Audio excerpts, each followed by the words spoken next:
Good evening, everybody. You have arrived at your destination. I am Luka, and today is the news. Hey, it's news. We're doing news today. Hello. Are y'all ready for news? There is nothing scarier in this life than video game news. And by that I mean the video game industry is a fucking nightmare. Hey. I understand today is the spooky day. I understand this. However, the scary thing we're doing today is news. And then later, Ghost Punchers has a new episode. And they're going to do a new thing. And they're going to talk about a stuff. And that will be a spooky, okay? But for now, we're going to talk about the horror that is the video game industry. So, first things first.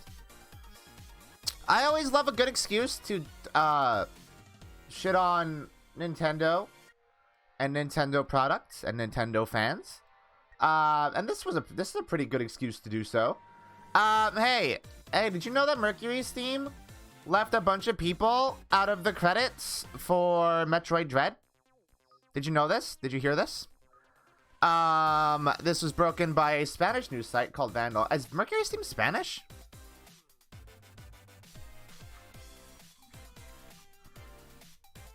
Is Mercury Steam a Spanish studio? Oh, they are. Cool. Well, not so cool. Anyway. So, let's read the article, shall we? This is from, Informa. Thank you, Informa, for the news. The launch of Nintendo's first new Metroid game in several years is being marred by its developers' refusal to credit some employees who helped make the game possible. News about several developers not being credited on Metroid Dread by developer Mercury Steam had churned around on social media for a few days before being confirmed by Spanish news site Vandal.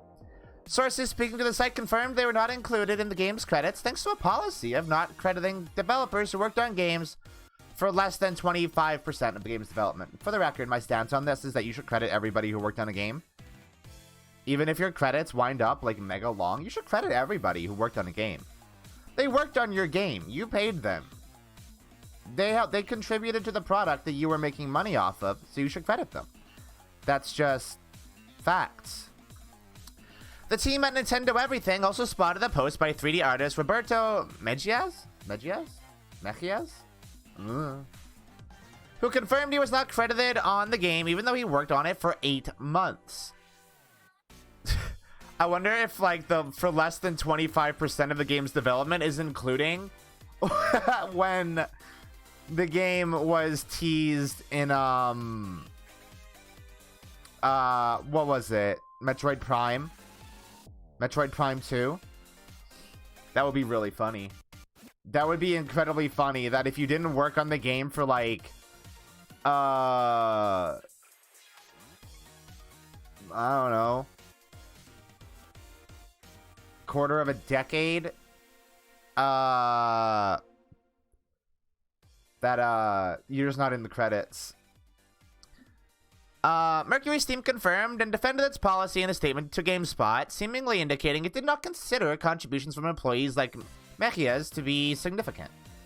Yeah, of course you didn't, because you suck.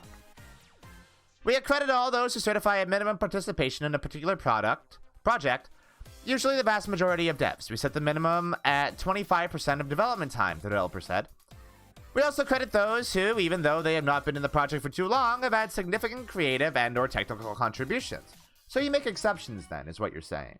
So then you make exceptions for people who don't fit this criteria, is what you're saying to me right now? Okay.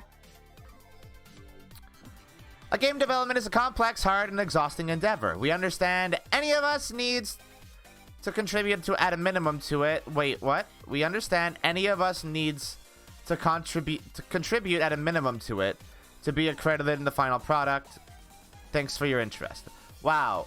What a statement of saying fucking nothing. What a statement of saying absolutely fucking nothing. Good job, guys. Anger over improper crediting practices has been growing for several years now. Just recently, Ubisoft found itself facing criticism for sidelining some former Far Cry 6 developers to the game's special thanks section. Ubisoft has a long history of doing this as well, just for the record. Ubisoft does this a lot. A lot. With credits sometimes being the only way to verify who worked on a game, deliberately removing employees who worked on the title has widespread implications that go beyond an individual's career or recognition. Different companies cite different policies for limiting this inclusion, but the common goal seems to be using it as the lever over employees. So this is very important right here. This part right here. Because being credited in a game, that goes on your CV. If you're not credited in a game, you can't really put that in a CV because you have no way to prove it. That you worked on a game? Really? I guess you could like submit records of employment, I guess. But like credits are the easiest way to be like, hey, I worked on this game, here's what I did. Now that's on my resume now, right? So studios removing people from credits has larger implications for a person's career than just having their name among a bunch of other names. It sucks. Mercury Steam sucks for this. They suck a lot, and they shouldn't do this, and everybody who works on a game should be in the fucking credits. Like, period. Completely full stop. Period. Anyway, we have more Nintendo related stuff. Hey, remember this? Hey, remember this? This thing? Oh, I should read what Mina says. It's embarrassing because the Guardians of the Galaxy game, which came out a few weeks later, not only credited every single person who worked on it, but also included the updated names of multiple employees who would come out as trans after departing the production. Really? Hey, I've heard some, like, really good things about that Guardians of the Galaxy game. It seems pretty tight. It seems like it's a good game, actually, which is kind of wild. Like, it's a single-player game, and it's got no microtransactions in it, and it's got a big buff lady in it, and it seems like it's fun and charming and good. It's weird that, like, Square Enix couldn't have done that with the fucking Avengers.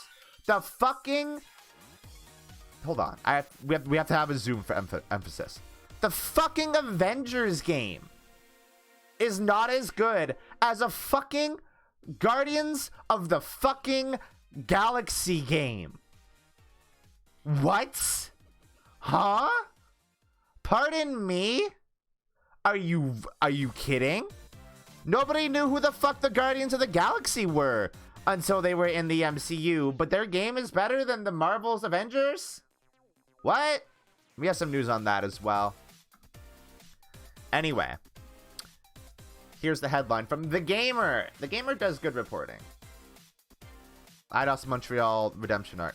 Did they do both? Or was Marvel's Avengers just Square Enix? I feel like IDOS was also Marvel, wasn't it? Or Avengers? I thought Avengers was Crystal Oh, that's why I was confused? Because it's both Tomb Raider. It's both Tomb Raider. Both Tomb Raider people did it.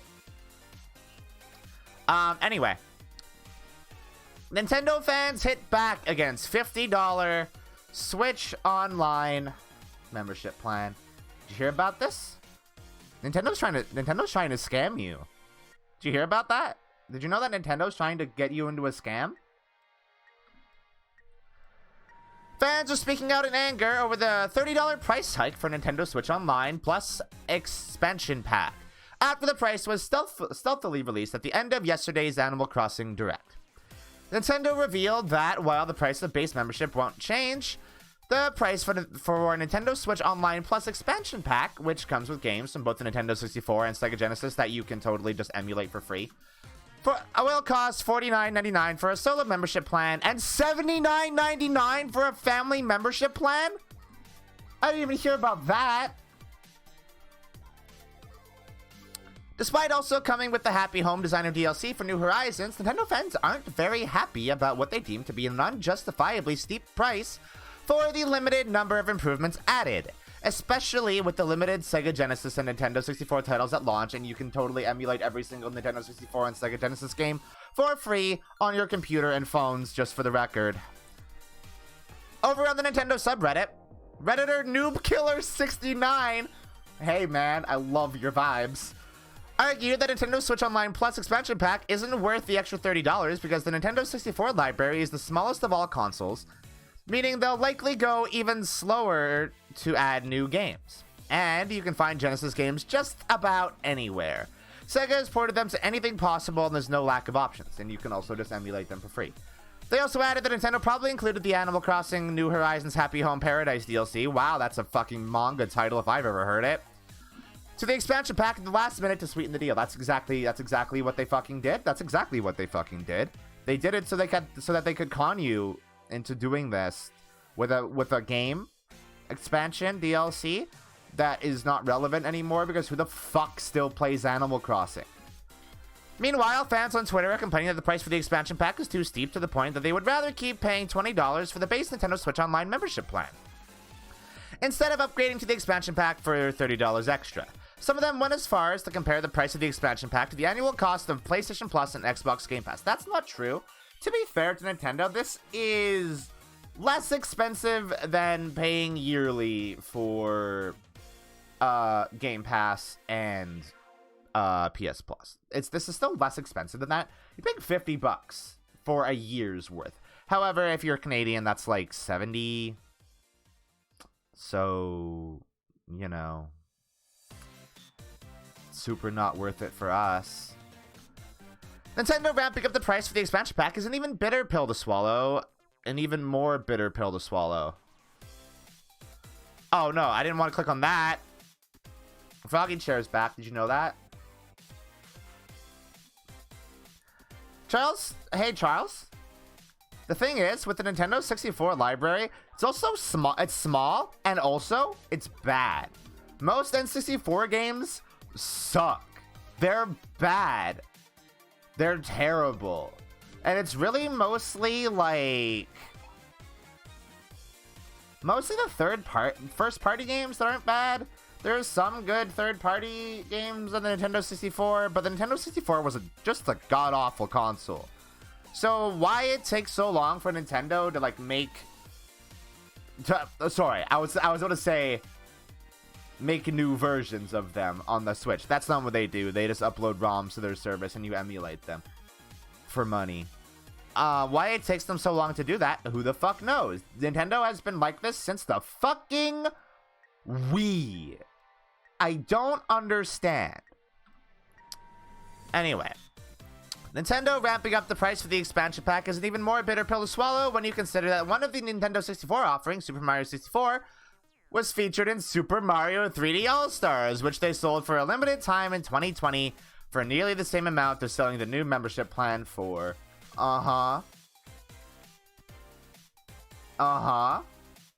Remember when Mario was executed in March? I remember that. So, hey, I'm just gonna come out and say this. If you get the $50 Switch Online membership plan, you're a sucker. Objectively, you're a sucker. Also, have you seen what these games fucking look like? They look like dog shit. They fucked up the Shadow Link fight in the Water Temple so bad. It looks awful. And the control schemes on this shit, terrible. Also, playing Mario Kart Online, god awful. It's like a PowerPoint presentation that you're playing in a video game. It's objectively the worst.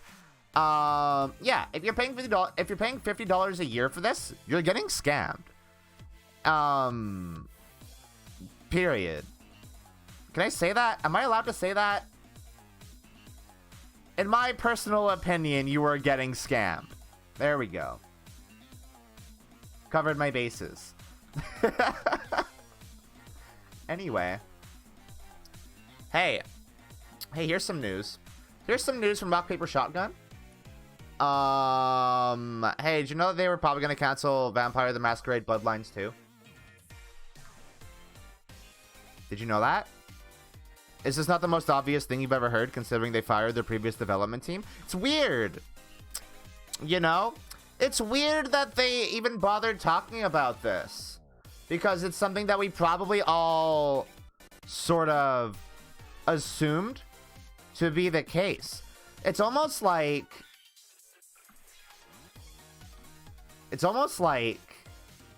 they're trying to distract from something. There's not really much to this article.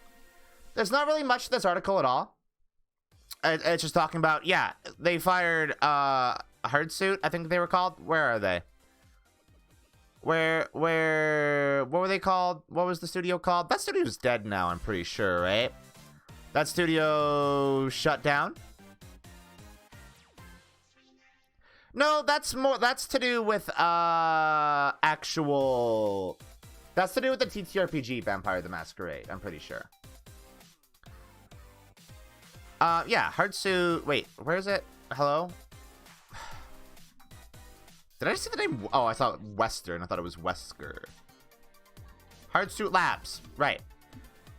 Hardsuit Labs, they fired. We kind of all assumed that the game was on the verge of being canceled at that point. Oh, Hardsuit suffered layoffs after that. Okay. Yeah, that's still not good, but doesn't really impact this much. Hey, anyway, what's this? Oh, shit. Huh. This page just kind of happened to randomly open on my screen after I closed that article about them possibly canceling Vampire the Masquerade Bloodlines 2. That was posted the day after this one. That's weird. This is from a completely different website. I don't know how that happened. Ghosts. The ghosts in my computer. Huh. Anyway, it's almost as if they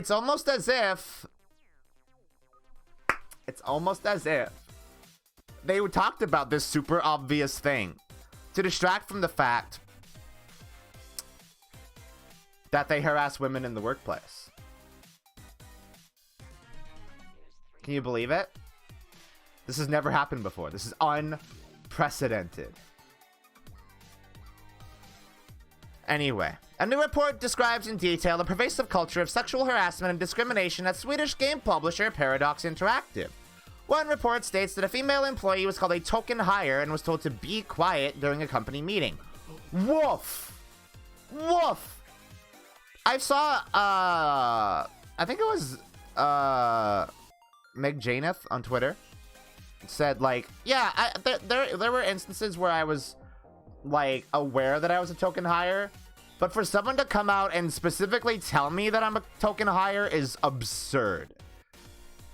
Other reports state that female employees were often discouraged to report cases of sexual harassment in order to please senior management.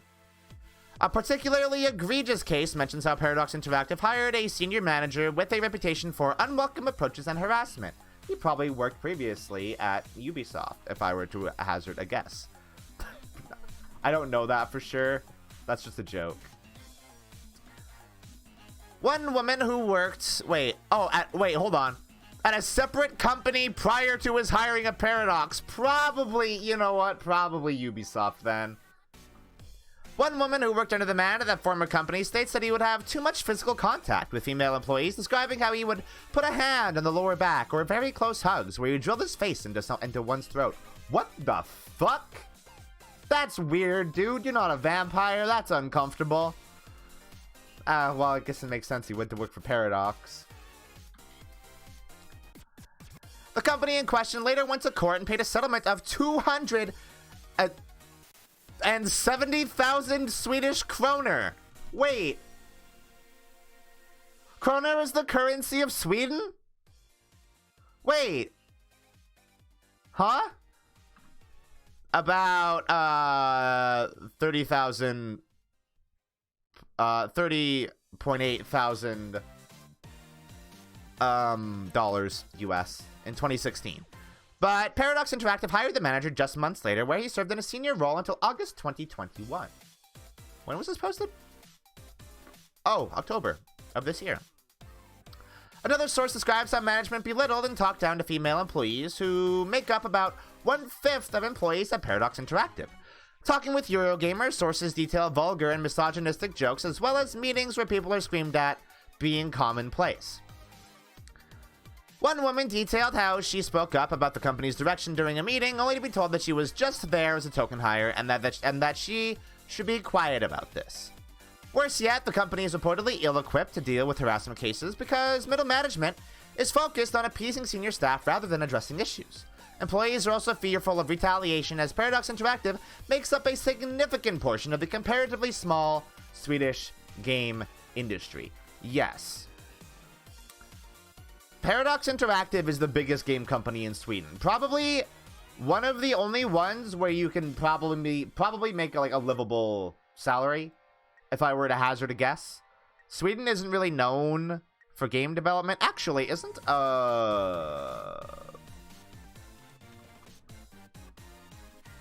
Remedy Swedish? Finnish. No, they're Finnish. Yeah. These reports follow some pretty damning news coming from the Swedish publisher over the past couple of months. Starting initially with the departure of former CEO, I'm not even going to try to say that name. Hold on. Hold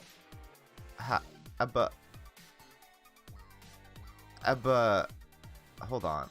We're going to do this. Hold on. I just want...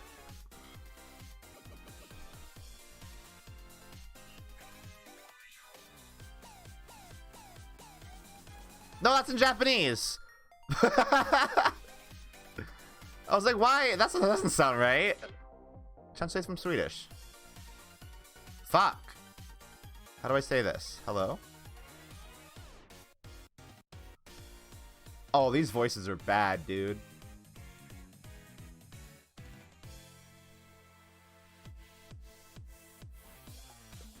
Why is the English voice so much better than the Swedish one?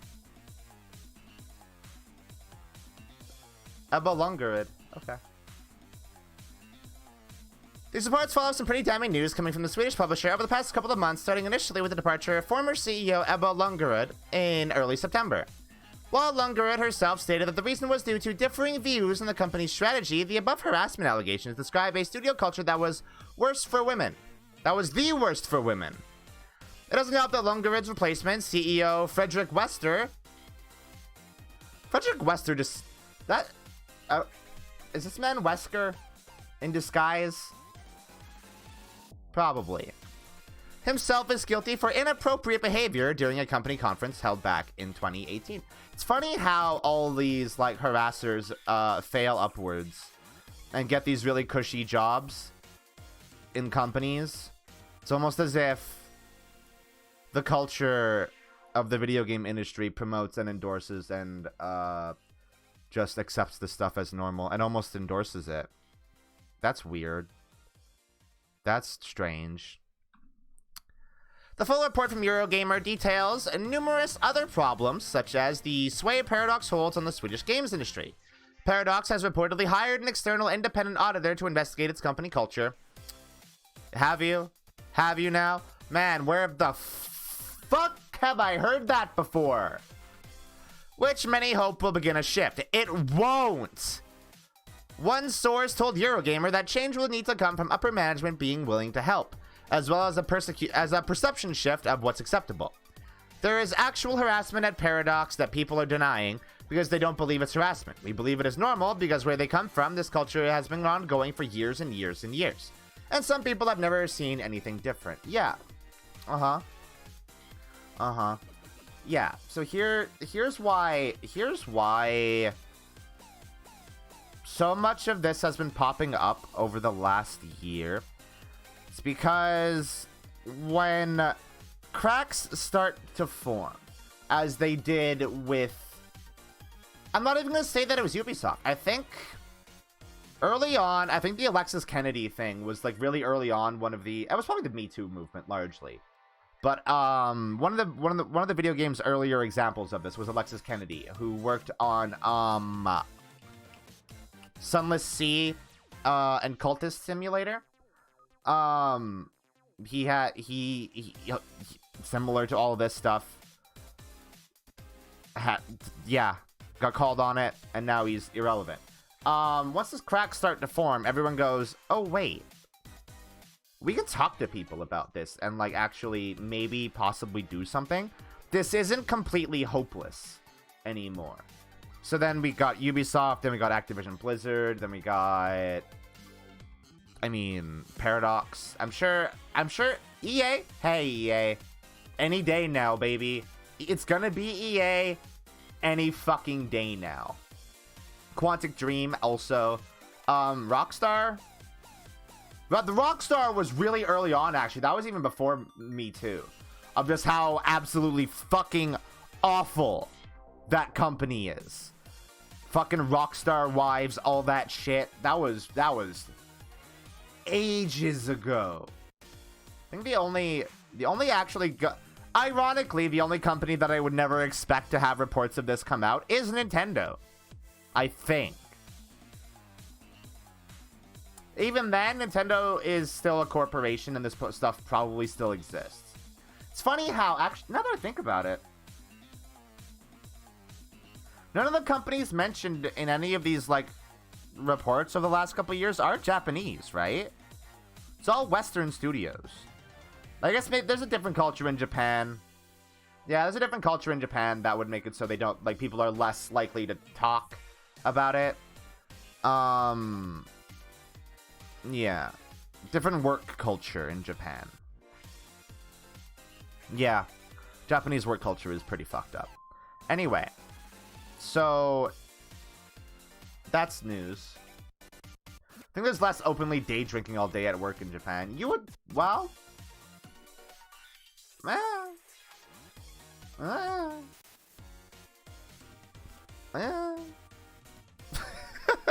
Who knows?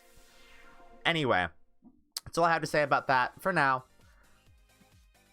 Sorry to do the 1-2 punch on you there. I just had whenever this happens and they try to do a sneaky little like press junket thing where they talk about a thing the day after a thing happened, I gotta do that because I'm calling out exactly what they're doing.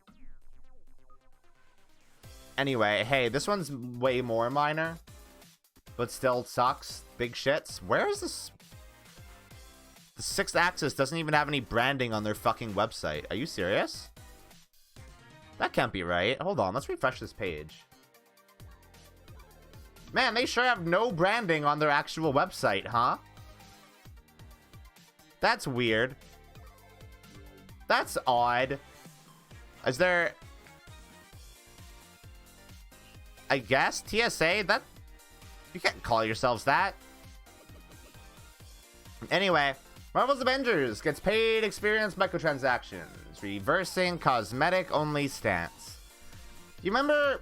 Okay, this is gonna be going back a ways, but there was an E3 where it was like an E3 conference at for Square Enix at E3. That Square Enix conference at E3, where they announced this game and they said very specifically, Marvel's Avengers would have no paid scenarios or loot boxes or anything like that. It would just have paid cosmetics that you buy. And everybody clapped. And everybody on the stage was really proud of saying this. What happened? What happened? What happened? Hey Square Enix, what happened? Are you just trying to milk this for all it's worth? Was the fucking Verizon branding not enough? All this money you probably got from taking sponsorships, offering cosmetic items that for brands, all of that shit, that probably wasn't enough money for you. You got to do this now? That's okay. All right. As if your game wasn't bad enough. Fuck. Marvel's Avengers has recently acquired some new microtransactions, and these seem to fly in the face of what Crystal Dynamics and Square Enix stated to fans prior to the game's release. Before Marvel's Avengers was released, Crystal Dynamics stated that all microtransactions would be for aesthetics only, but now the store has been stocked with XP boost content that can be bought by using real-world cash. Below, you can see the statement from 28th of August 2020, where the cosmetic-only approach with microtransactions was explicitly made. Is this the...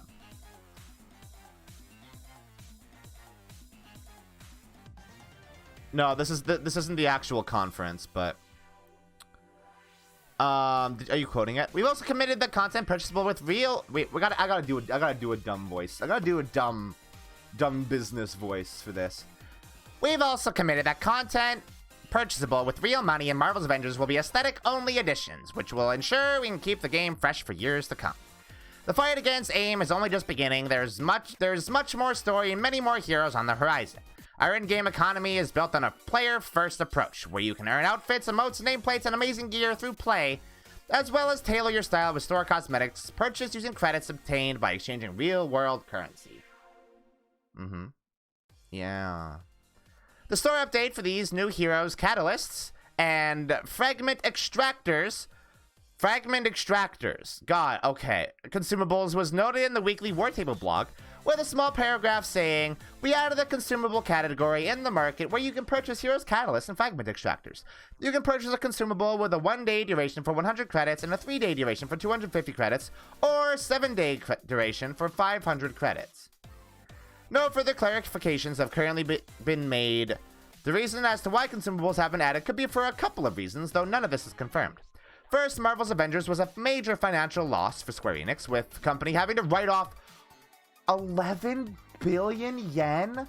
How much fucking money did you put into this nightmare of a travesty of a game? Oh my god. Which at the time amounted to approximately 150 million or 80 million pounds. So the budget, I looked this up the other day, the budget of Marvel's Avengers was $170 million. That's probably including marketing. Additionally, Marvel's Avengers was added to Xbox Game Pass last week, which meant a potential influx of new players, and it could be that Square Enix is trying to recoup some of those losses from new players so they can catch up to those who have been playing for a lot longer. Yeah, probably. I mean, yeah, that's explicitly what that is. They're just trying to recoup the costs, and now that the game's so late in its life cycle, they're like, oh yeah, we just put these in here, nobody's gonna give a shit. I give a shit. I give a shit that you lied. People should give a shit that game companies lie. I know it's like common knowledge at this point that game companies lie, but we should still have a problem with it. You know? Remember when Activision released Crash 4? And then later on added microtransactions. What was it, Crash 4? No, it was like a Crash Team Racing type game. Where they released it, and then later on they added microtransactions so they could skirt the new mandates that require you to put on the box that your game continues in-app purchases. Remember that? Remember when they did that? I remember when they did that. I remember when they did that. That sucks. That sucks that they did that. Also, hey, remember that Activision Blizzard owns Crash Bandicoot and that you probably shouldn't buy those games because it's Activision Blizzard? Remember that? Remember that they also own Spyro? They also own Spyro. It's so sad. Such a sadness that all these beloved mascot platformers are now just owned by one company.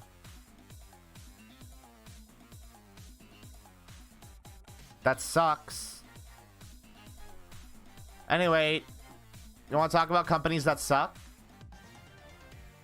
This is the one Kotaku article in here, thank God. I actually deleted one from earlier because it was just repeating the Mercury Steam thing.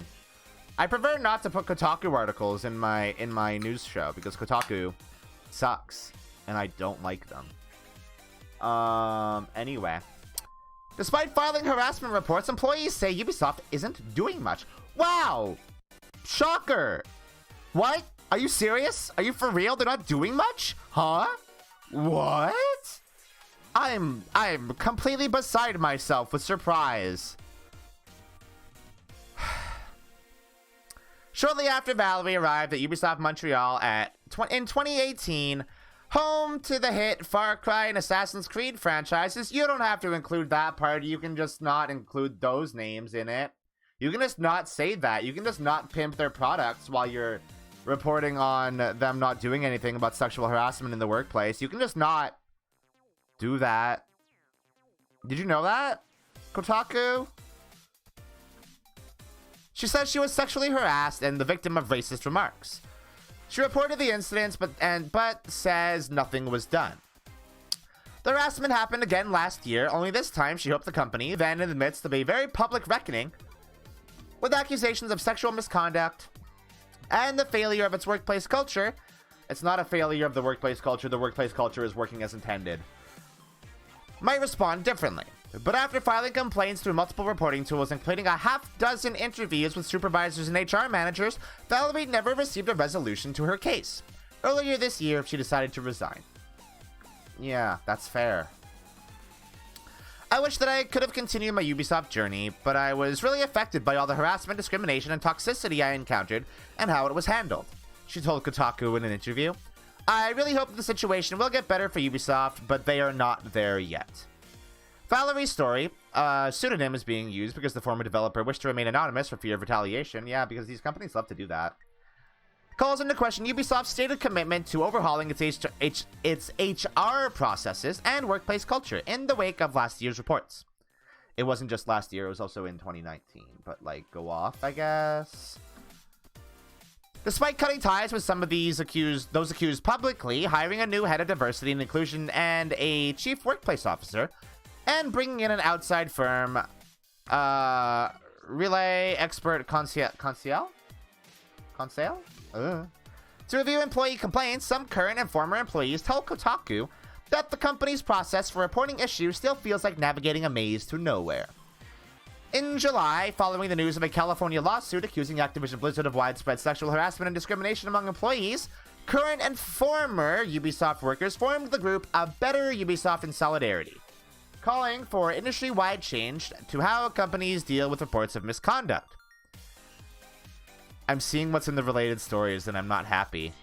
The group shared with Kotaku testimonials from 8 current employees and 1 former one across different offices who say that despite the promised changes, Ubisoft has continued to ignore the complaints and repeated calls for greater accountability. Hey, I just want to take a quick screenshot of this.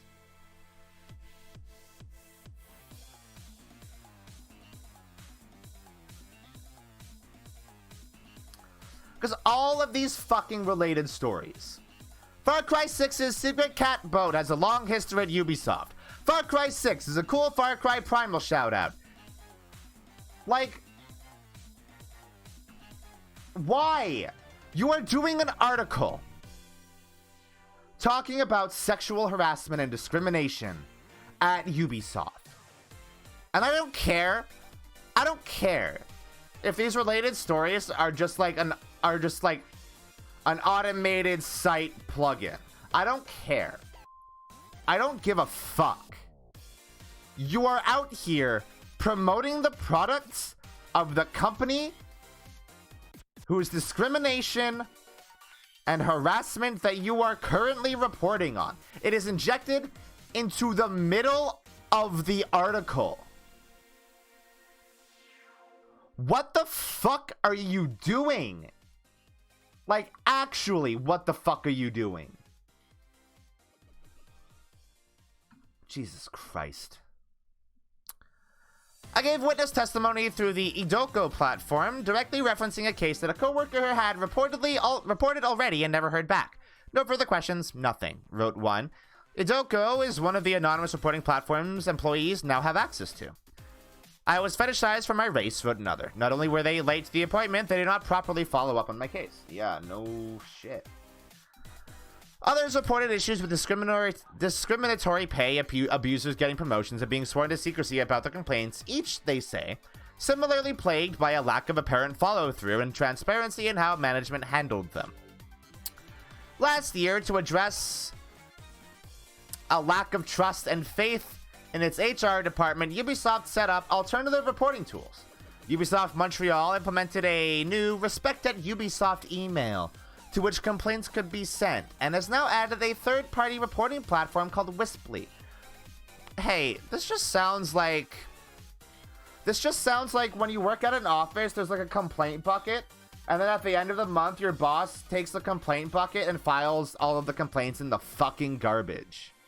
That's what this email address is. It's just a way for you to fucking vent. You write a letter. That's what you do. You write a letter. And it's like, oh yeah. And then you don't mail that letter though.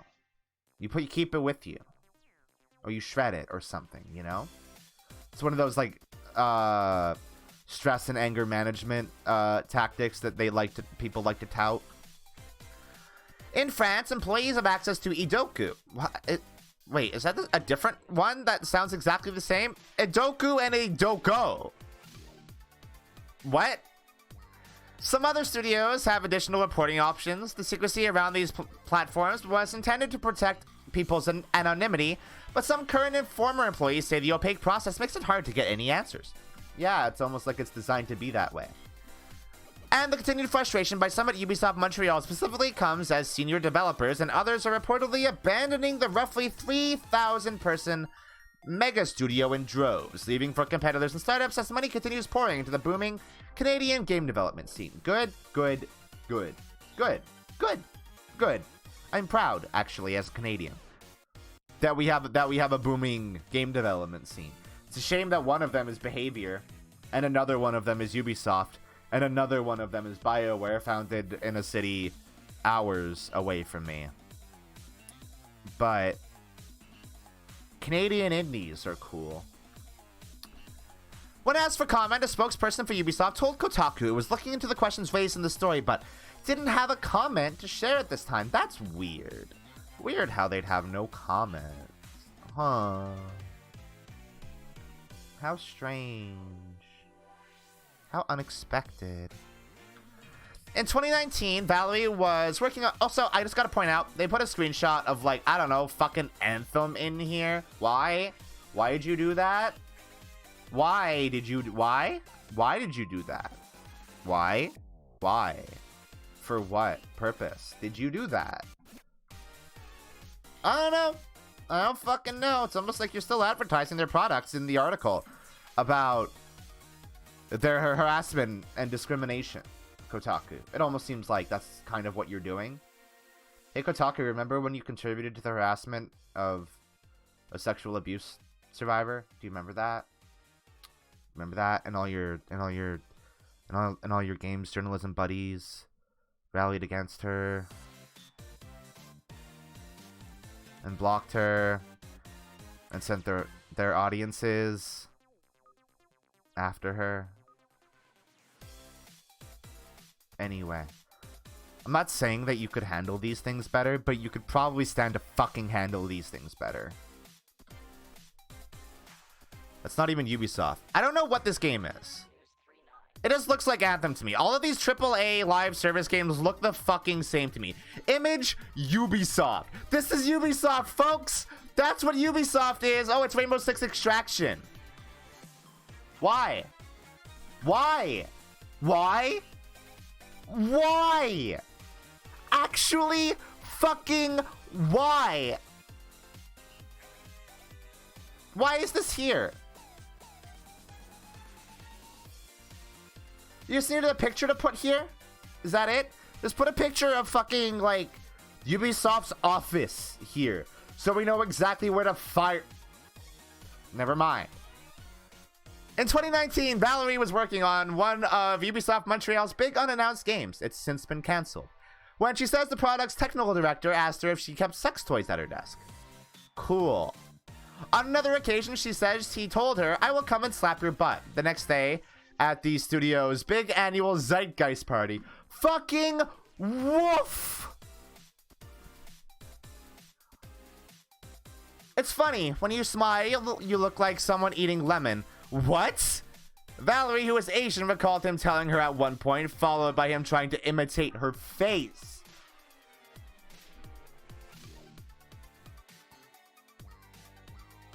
Pardon? Pardon? Are you... Pardon? She reported the first incident to her HR representative, who says she responded by downplaying the chances of anything changing, since the technical director in question had been at Ubisoft for decades and was probably friends with the CEO of Ubisoft. According to Valerie, her technology group manager later told her that the complaint would create even more problems for her. They encouraged her to withdraw it, so she did. Wow, how long is this article? What? Again?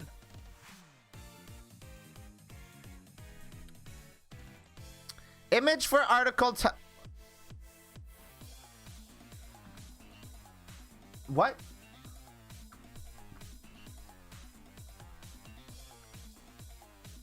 Where was I?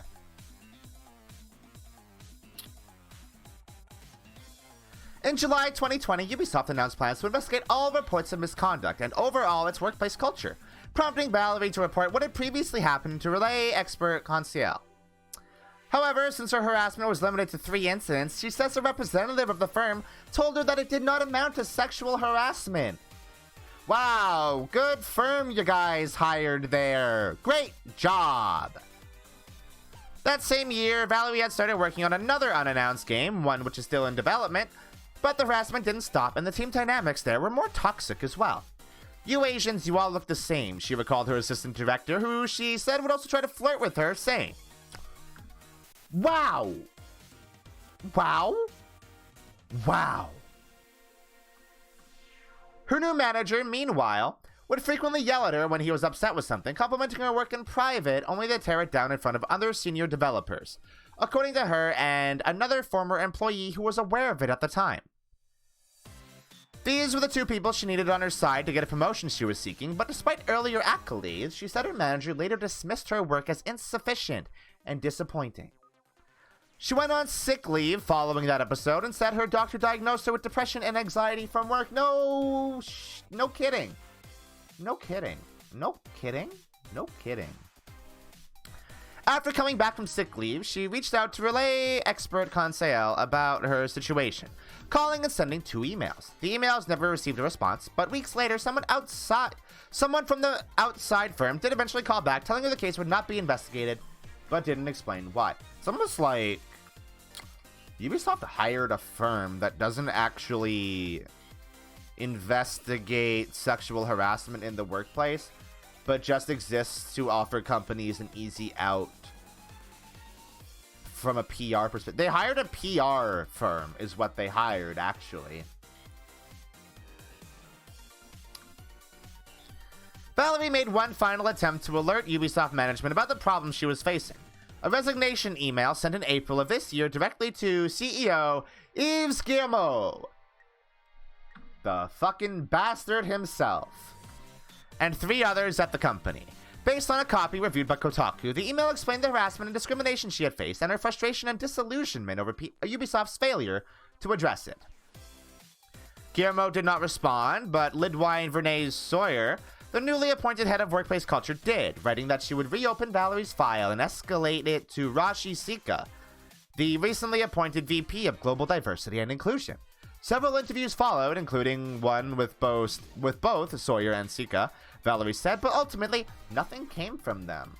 That was an unintentional quick zoom in and out. Yeah, anyway. Over a year after she first reported her harassment and discrimination to Relay expert Conseil, she says she's received no news on the outcome of any investigation or any explanation about why Ubisoft did or did not choose to take any action in her case. We know why. It's because Ubisoft would then have to admit fault and then have to admit that their workplace culture is one of sexual harassment and discrimination, and maybe like do something about it. And doing something about it might maybe cost money. Oh, scary. It's the true Halloween. Valerie wasn't the only person who had problems with one of the managers on her last project before leaving Ubisoft. Another former developer reported concerns about toxic behavior as well, accusing the same person of belittling and bullying members of the team. They tried going through the respected Ubisoft email and later Wisply, getting different responses from different people each time, but always along the lines that their complaint would be investigated and escalated up the chain of command. Like Valerie, however, They said they never received any updates about the outcome of their report, likening the entire process to the dystopian bureaucracy game Papers, Please. Yeah, that's apt. I suddenly began to understand the response some veteran Ubisoft devs gave me when I tried to recruit them to come forward about similar issues, they told Kotaku. There was always some variation of, same thing happens every few years, I reported X number of things with witnesses and proof, and either nothing was done or person X was promoted or served. Or promoted or moved. It's sad, and if it's an intentional way of burying this stuff, it's working. Yeah, maybe. I don't know. I think my idea of them just not doing it because it might cost them money is equally cynical. But like, fuck. Considerable progress has been made, and we will continue to work hard with the ambition of becoming an exemplary workplace in the tech industry, Guillermo declared in the company blog post a few weeks after one employee told French publication Le Telegram that nothing at Ubisoft had changed. Okay, so who... Okay. Alright, hey. Okay. Quick question. Who are you gonna believe? The literal CEO of the company, or somebody who actually works at the company? Because Yves Guillermo doesn't work at Ubisoft. A CEO doesn't work. They don't do anything. They're not on the ground. They're not in the trenches. They're not at a computer doing code. I feel like I am far more likely to believe somebody who actually works at Ubisoft when they say that nothing at Ubisoft has changed. I feel like a CEO would be much more liable to, I don't know, lie about that so they don't get investigated and possibly so their stock prices don't drop. Anyway. As evidence to the contrary, Guillermo cited recent diverse hires and promotions to leadership positions, new mandatory anti-harassment trainings, and the addition of new HR processes in a fully updated internal code of fair conduct. Right. A version of this... Okay, this is just continuing on. This is the same thing. We've talked about this a lot. Basic gist is nothing is changing at Ubisoft, even despite the fact that the CEO is saying that they are. And one of these people is lying. And I'm not going to say who, but I think that person might be in the top position at the company. Figure it out for yourselves. Anyway, we have one more. We have one more news. Oh no! Oh no. It's another one of these.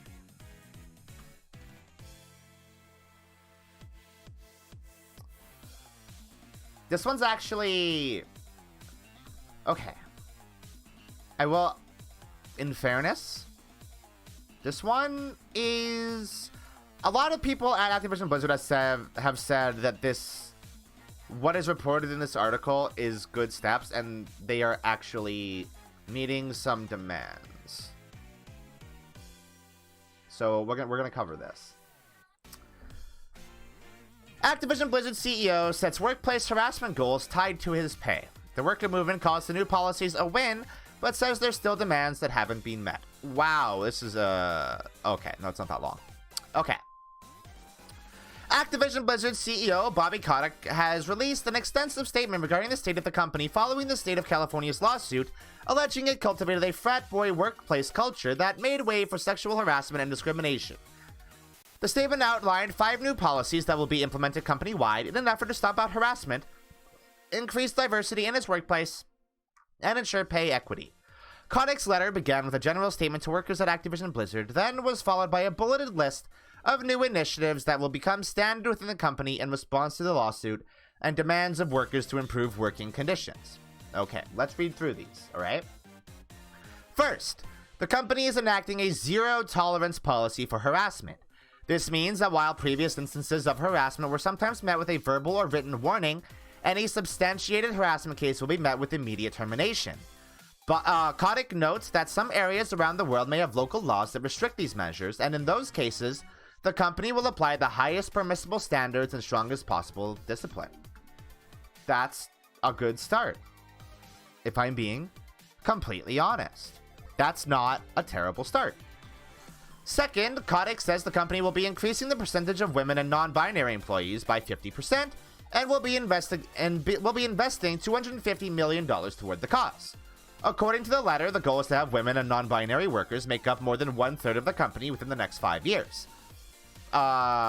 So we should keep an eye on Activision Blizzard over the course of the next 5 years and see if they're making true on this. On top of this, Activision Blizzard will be investing $250 million over the next 10 years to initiatives that bolster underrepresented communities within the games industry. This will include career opportunities in ABK Academy, such as mentorship and apprenticeship programs leading to game dev jobs. More information on these initiatives will be released in the coming months. Also, hey, this isn't terrible. You could do a lot more, but this also isn't terrible. Kotick also says the company is waiving all obligations for arbitration for sexual harassment and discrimination claims. This was a major point of contention and part of the demands from Activision Blizzard workers about changes they wanted to see in the company following the lawsuit. Wait, I need to parse this. Kotick also says the company is waiving obligations for arbitration for future sexual harassment and discrimination claims. Does this mean that the company won't go after people for these claims? Is that what that means? Like, there's not, like, is this basically like we won't retaliate? Is that what that means? Activision Blizzard will be reporting the results of its pay equity analysis to be more transparent with wages. It means you can sue your harasser. Oh, okay. Cool. Activision Blizzard will be reporting the results of its pay equity analysis to be more transparent with wages and demographics for its employees, helping to ensure that pay across the company is kept equal relative to position. Okay. Finally, the company will be releasing quarterly progress updates on all of the above, as well as making them a pillar of its annual reports to shareholders. So they will be reporting on all of this quarterly over the next 5 to 10 years. Hey, why does this not sound like it's bad? Why does all of this sound like it's not terrible and is actually good moves? That's weird. I'm not used to that. I'm incredibly not used to hearing things get better. It's very strange. It's good on paper, yeah. It just depends on if they actually do it. Yeah. Kotick ends his letter saying he will be taking a pay cut until the Activision Blizzard board has determined the company has achieved the transformational gender-related goals and other commitments described above. Kotick says he's asked the board to reduce his pay to the lowest amount California law will allow for people earning a salary, which is $62,500, I guess, a month? He also says he won't be receiving any bonuses or equity during this period. During this period being the 5 to 10 years that you're planning on doing this? Friendly reminder that, like, Bobby Kotick doesn't... Like, this doesn't matter to him. He's already a billionaire, for the record. It doesn't matter. Hold on. Let's do some quick math.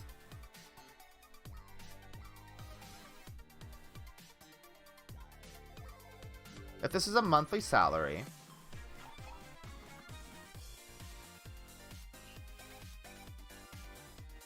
Sorry, I accidentally muted my mic. So, if this is a monthly salary, then he is making $750,000 a year before taxes. But Bobby Kotick doesn't pay taxes, so he's fine.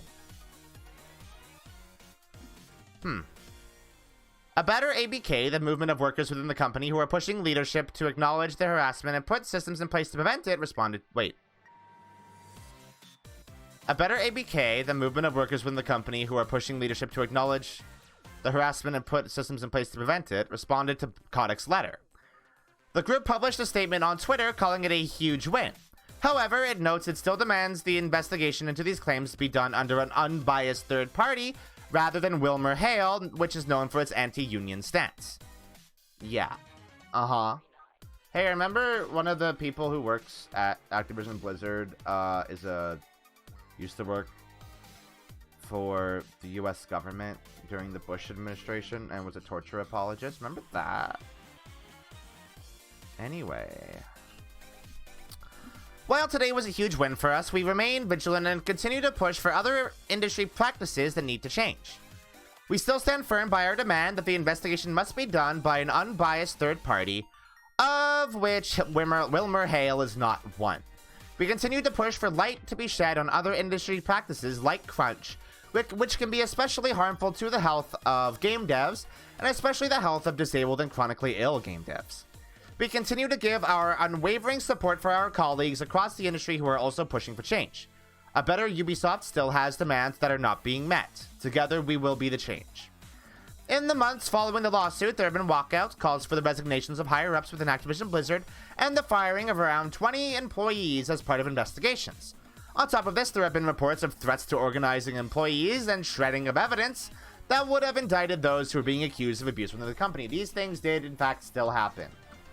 On the game side, both World of Warcraft and Overwatch have been updated to remove references to employees named in the lawsuit. And that's that article. So, I have opinions on this. I'm very much in agreement with Mina, where this is good on paper, good at face value. My continued opinion on this depends on how much they follow through with it. If they actually stay true to their word and follow through, good. This is good first steps. And hopefully, I mean, if that does happen, it could hopefully be a grounds for other movements within the games industry to demand similar things. Like a better Ubisoft could demand similar stuff. Because there would then be precedent, you know? So, good first steps. Maybe this could be good. I'm never gonna complain about Bobby Kotick making less money, because fuck that guy. But yeah. I'm trying to figure out if we have better news. Hold on, I think we do have better news. This would have been the last story, but I want something a bit lighter, something nicer. So we have something fun and nice here. Something fun and good that make me happy and will make everybody here happy. Hey, Bloodborne PSX, the demake of the first little bit of Bloodborne, it's coming out January 31st next year. And that's pretty dope. That's incredibly cool. I'm really happy about that. Funny news, Ubisoft sending Far Cry 6 emails that shame you for not playing enough. Yeah, that's pathetic. Hey, do you want to watch this little trailer thing? Y'all want to watch this? I'm gonna mute the music really quick. Hold on. It's gonna be in crisp 420p, I'm sure. Because Twitter compression sucks. Oh, you all can hear it. Hold on. There we go.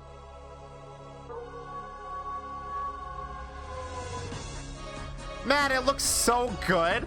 Is there maybe...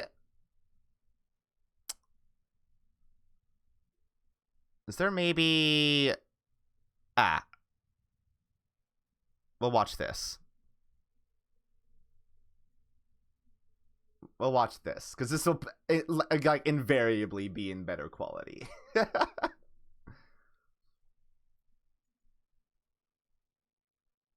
All right. Oh, come on. Bloodborne is finally on PC, baby. Oh, come on. It looks so good, actually. It actually looks so fucking good.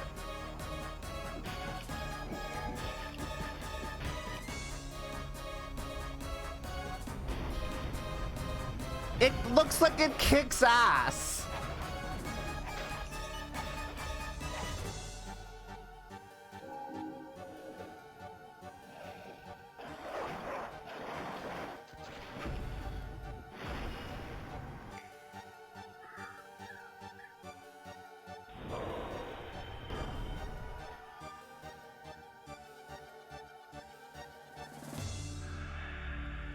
Like, I'm really impressed with how much this is just accurate to Bloodborne. Like, this is such a, like, faithful, accurate demake.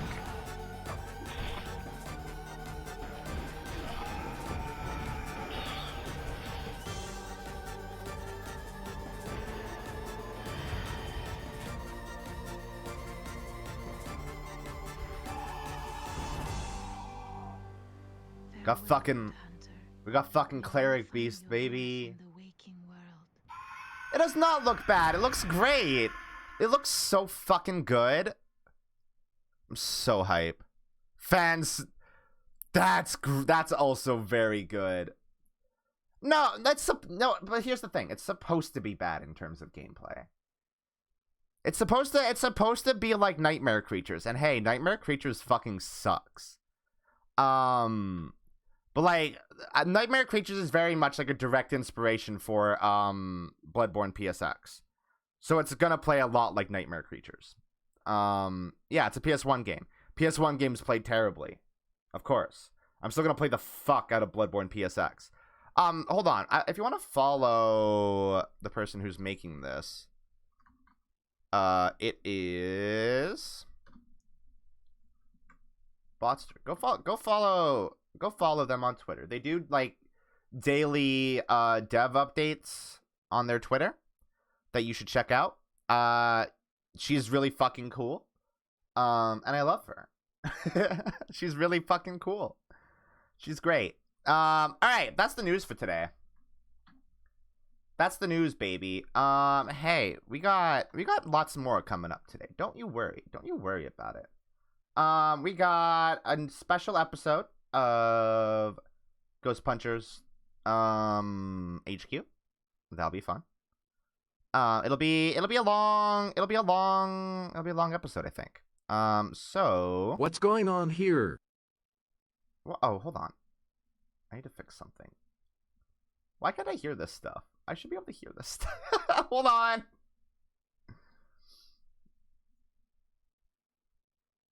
Why can't I hear it? No, a lot of people do not get my vibe, Val. You're absolutely right. You are 100% correct. Hold on. I have to fix something really quick. I have to fix something very quickly. Hold on. I was hoping this bit would be seamless. The bit is not seamless. No, like, yeah. I mean, yeah, I mean, there was also, like, Cardinal Sinful during the last Mizurna Falls stream that was like, this game seems like more trouble than it's worth. And I'm like, yeah, it does, doesn't it? That's why I want to play it. It's exactly why I want to play it. You don't understand. You don't get me. Nobody understands my entire vibe. Though, to be fair, my entire vibe is, like, very confusing. I like bad games. Bad games are great. Hold on. I accidentally pressed the wrong button. Alright. Anyway. We will be doing, Ghost Punchers HQ and... What's going on here? Hello? Who that? What are you doing? I'm doing the news. Well, I guess we're wrapping up the news now. Who are you? Who told you to do this? Nobody. I just did it on my own. Do I need permission to do the news? Hello? Who are you? You are not authorized to do the news. Why who the fuck says I'm not allowed to do the news? Who the fuck are you? Do you not know who we are? No. Should I? Hello? You will be reprogrammed. What the fuck does that mean? Guys, I think this is some, like, bullshit, like, prank or something. I think somebody hacked the stream. Or maybe, like, they're using the Uber Duck bot on Discord or something. Don't worry about this. Don't worry about... Ah!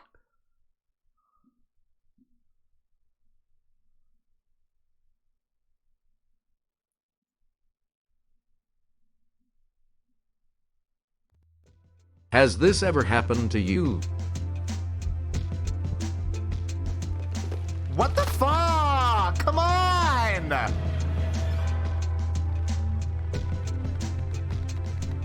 What? Like what? Like what? I didn't do anything. I had nothing on. I wasn't saying nothing. I didn't have a flashlight on. I made no noise. What the actual fuck, ghosts? It doesn't have to. Bimbo Cat Foods' revolutionary new product is taking the ghost hunting industry by storm. Simply apply Bimbo Cat Foods salt adjacent product directly to a ghost and bam, ghost no more. Bimbo Cat Foods salt adjacent product is also delicious and nutritious. It not only deals with those pesky ghosts in a snap, but pre-seasons them for easy consumption. Perfect for the ghost hunter or simply a mom on the go. Bimbo Cat Foods salt adjacent product is fun for the whole family and spices up those family dinners. No more thinking about how to cook the mortal souls of the eternally damned. Just throw some Bimbo Cat Food salt adjacent product on it and you're good to go. Available now for 6 easy installments of $99.99. Call now for a limited time offer of 2 cans of Bimbo Cat Food salt adjacent product for the price of 2.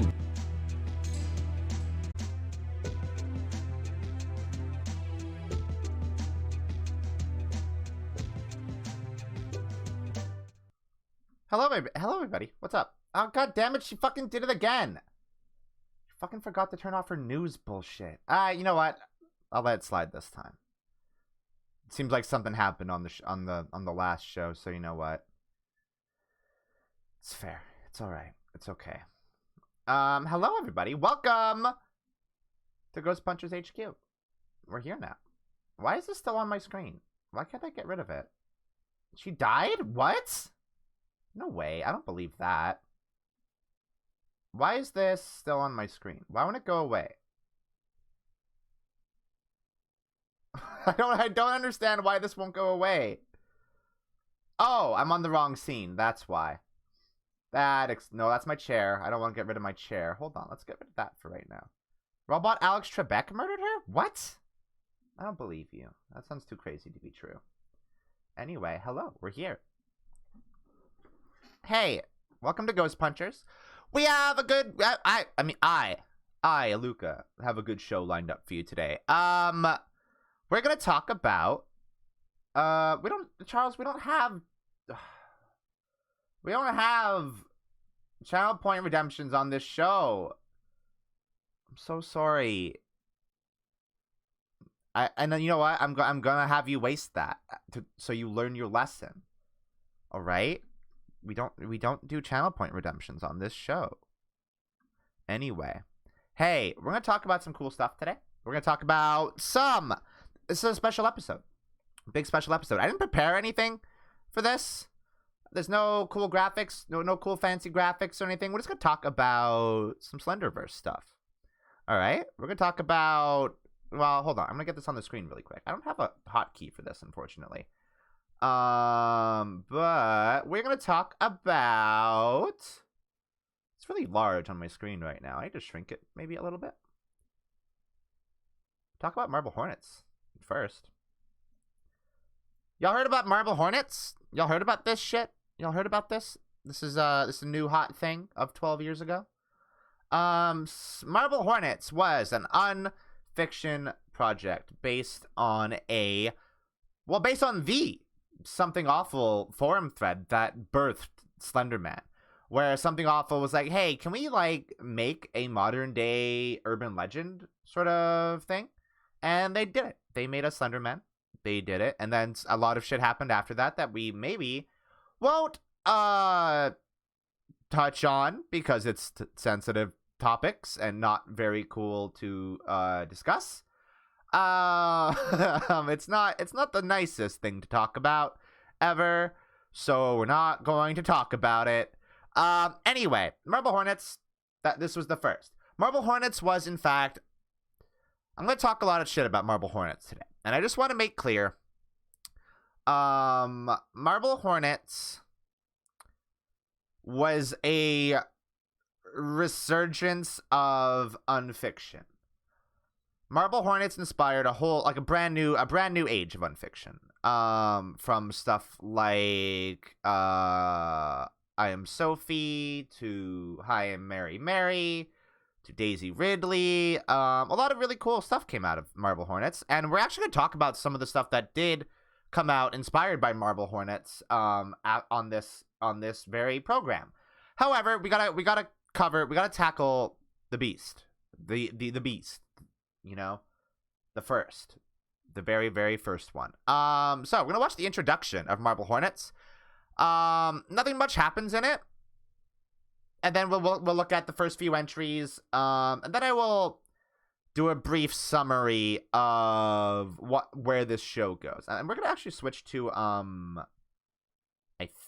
which scene is the one that I want to switch to? I can't remember. It's this one. Okay. I want this on my screen. Oh, it's very large. It's very large on my screen. Oh, it's not gonna fit perfectly because of the way I've done this. Oh well, we'll deal with it. You know, I guess I can put the background. I'm just gonna rejigger this a bit, okay? There we go. That makes it look slightly more presentable. Slightly. It's a little bit janky, but we'll deal with it, right? Oh, look, you get to see the fucking lone gunman over down there. Cool. Okay, let's watch this, okay? Hold on. I want to make sure that's the... Oh, it's only in 480p. 12 years ago, ladies and gentlemen. 12 years ago. 480p was all we had. I think a lot of these videos are also maybe in 4:3. Which is wild.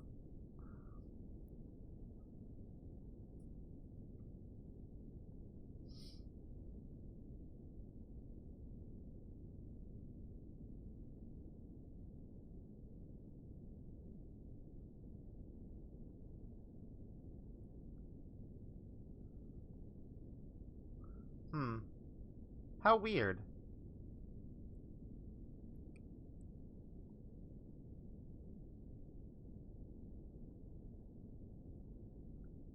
Huh.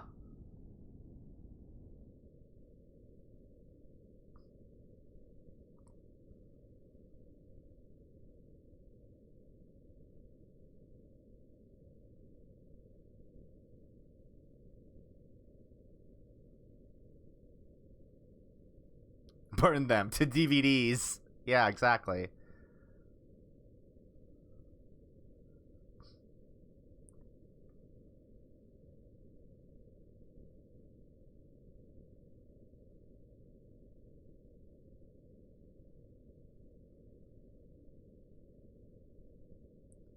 I like how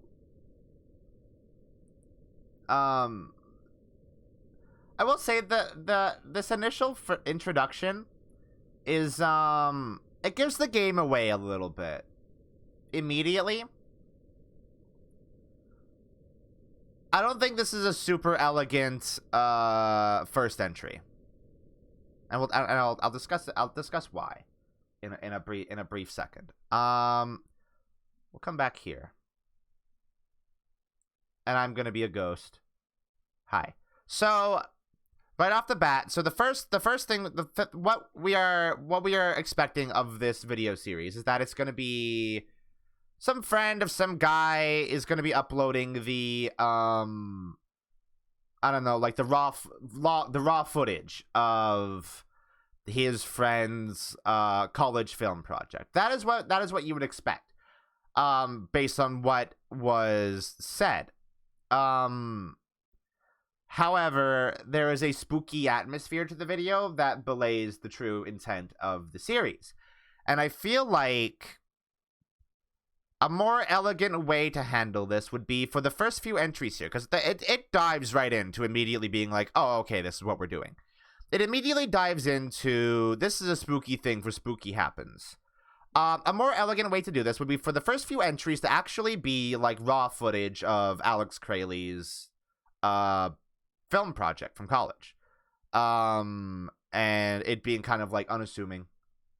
You know, kind of like how we talked about with Paranormal Paranoids on the last episode. How while we do know that there is something weird going on with that unfiction project, they upload actual episodes of the Paranormal Paranoids show to establish, like, yes, this was like, to establish within the fiction, yes, this was an actual ghost hunting YouTube channel. Here are the characters. They are doing this in earnest. They are very charming. And then it goes, here's where it all starts to break down. Exactly. Everyman Hybrid did that. We're going to talk about that once we get there. We're talking about Marble Hornets first. Don't get ahead of me. All right. Yeah. So the first few entries of this should have been, hey, here is footage from the set of Marble Hornets of people acting, of like behind the scenes, maybe, you know, that sort of thing. But entry number 1, we'll go here really quick. Entry number 1 is this. I showed this off on the last episode as well.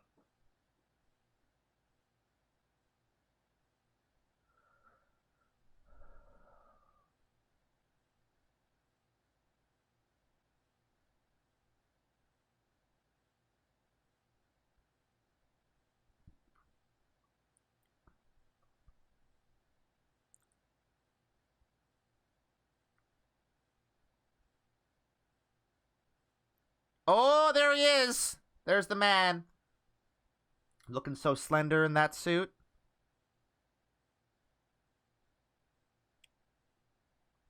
You do that, Jay. All right. No, I don't want to watch it. I don't want to watch a Nightmind video right now. I will be recommending Nightmind's videos on Marble Hornets at the end of this stuff. Let's watch entry number 2. I definitely need to recommend Nightmind's videos on Everyman Hybrid for you to actually understand what's happening in it. Marble Hornets is still very followable. Everyman Hybrid is not. I got home late tonight and I was taking Rocky for his walk about 20 minutes ago, so around midnight. This was near the set of Marble Hornets. A little bit farther down the road, we saw this really tall guy standing in the middle of the street, just completely still. For whatever reason, this really set off Rocky, and he got really scared. He wouldn't move, and he kept on pulling on his leash to go back home. There was something about this guy that was just, it was strange. So we headed back home. I have a little bit of time left on this tape, and I'm going to go see if he's still hanging around. In fact, I think this is the one Slenderman. That's very... See, indeed?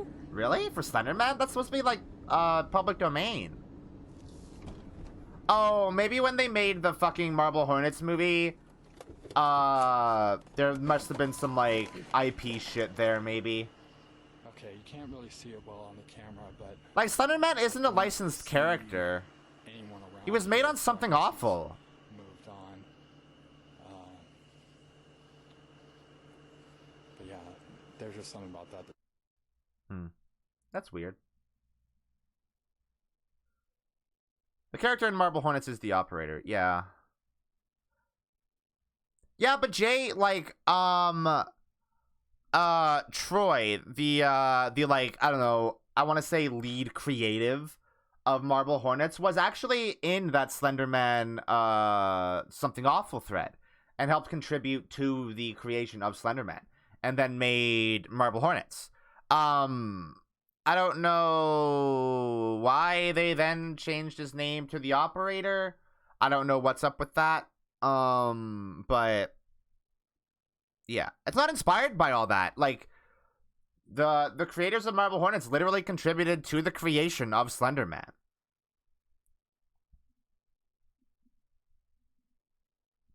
And Marble Hornets was initially made for that thread.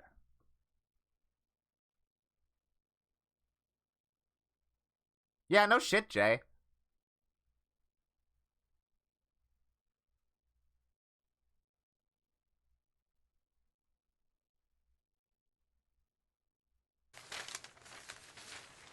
Yeah, exactly.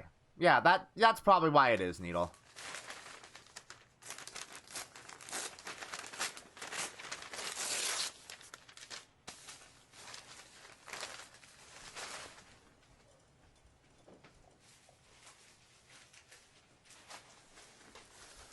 I will say a lot of these early entries are very nothing. There's one that's particularly good. I think it's entry number 10, and if I remembered that exactly, I'm gonna be very mad at myself.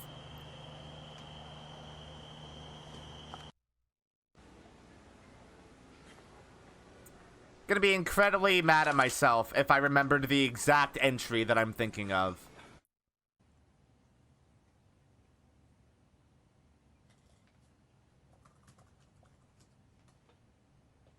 Right?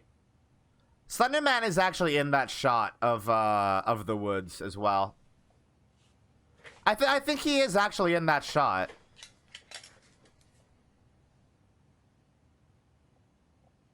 Yeah, I remember buying film. Well, he did go to film school. Like, they would actually film on film.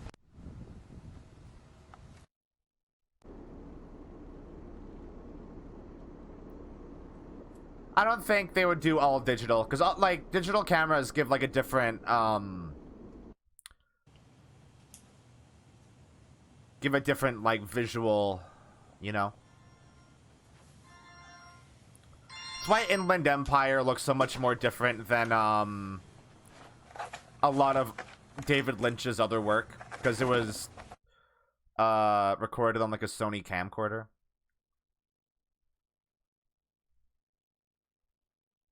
The Ritual. No, I haven't seen that.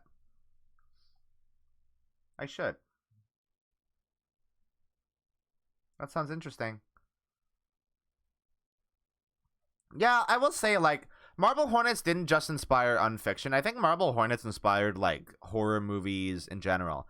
I think Marble Hornets, I mean, largely, it's a found fiction horror film told over, like, how many years? 4? 5? Told over 5 years? Jesus Christ. No, I was thinking of entry number 7. Where's the one where Jay goes to... Entry number 7 is really good. I like it a lot. But, what's entry number 10? Yeah, that's what... Thanks, YouTube. That's helpful.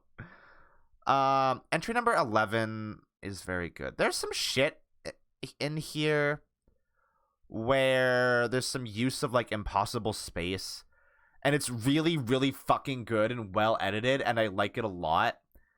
I just can't remember the specific episode. I don't think it was that later on. I think it was fairly early on. I think it might have even been in season 1. Yeah, in the house. Yeah, exactly, Needle. He keeps trying to leave, yeah, but he keeps looping through different rooms. Oh no, he's chasing Masky is what he's doing. It is season 1. Season 1 ends, I think, here. Oh no, it must be here. No? It's one of these. Like season 1, season 2 was, I think, from here on, because Jessica isn't in season 1. I want to try to find that episode. Is it entry number 18? I do have a new Nightmind video to watch. That's exciting. So in this house, this is the house of Alex's best friend, Brian, who is somebody. He was acting in Marble Hornets. Oh no, I don't think he was Alex's best friend. I think he just knew Alex and was working on the movie. He was Tim's best. There's a lot of context here that you're missing. I'm not gonna do a full explainer of Marble Hornets because, like, fuck, that would be a long episode of Ghost Punchers. I think this just might be the episode where he gets attacked by Masky.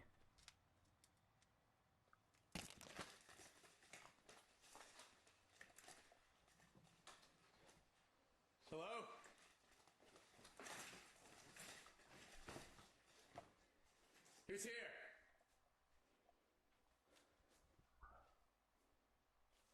It's definitely in season 1 where, like, the cool Impossible Space stuff happens, though. Oh, well.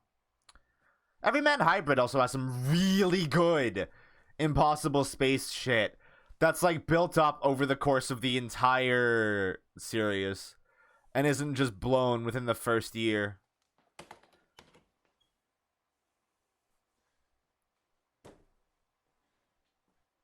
Like, there's a part in Everyman Hybrid, like, pretty much getting close to the end of the series where, like, it's explained every location that they shot at in Everyman Hybrid was the same house, even though it was presented as being, like, 3 different houses, or 4, including the 4th character.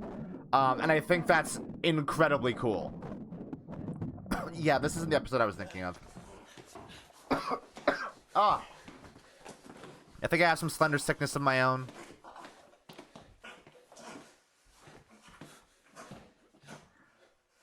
Everyman Hybrid is, like, I think the standard that all unfiction should be held to, and not Marble Hornets.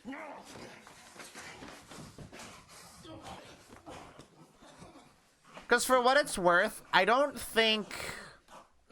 A lot of people say that Marble Hornets is a really good ARG, and I disagree with that. Marble Hornets isn't an ARG. Marble Hornets is just, like, an unfiction horror series. You know?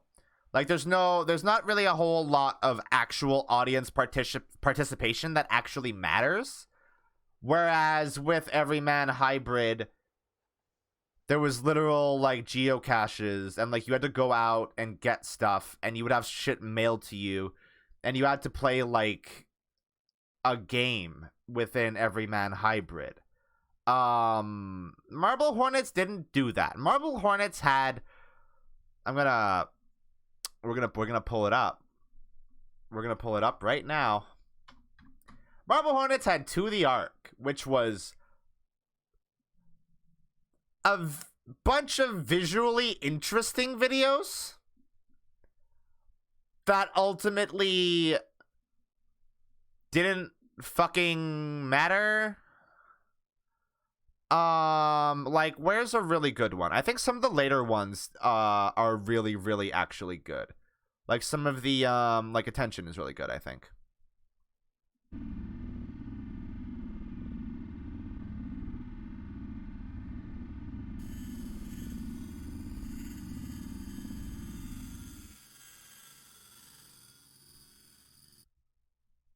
Yeah. So, like, it had some really good visually, like, interesting stuff. And there was some, like, code breaking. But none of it actually mattered, because it would just reveal information that would then be later revealed in the main series anyway. So, like, the audience participation didn't fucking matter. I think Warning was also a good one. Where there's one I'm very specifically thinking of where there's a lot of, like, dialogue. Messages is probably what I'm thinking of.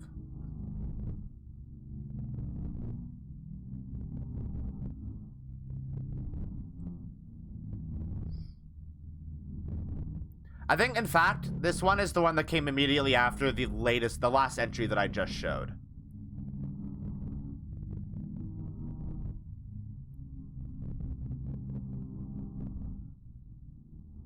How did we watch this shit at 480p? Dear God.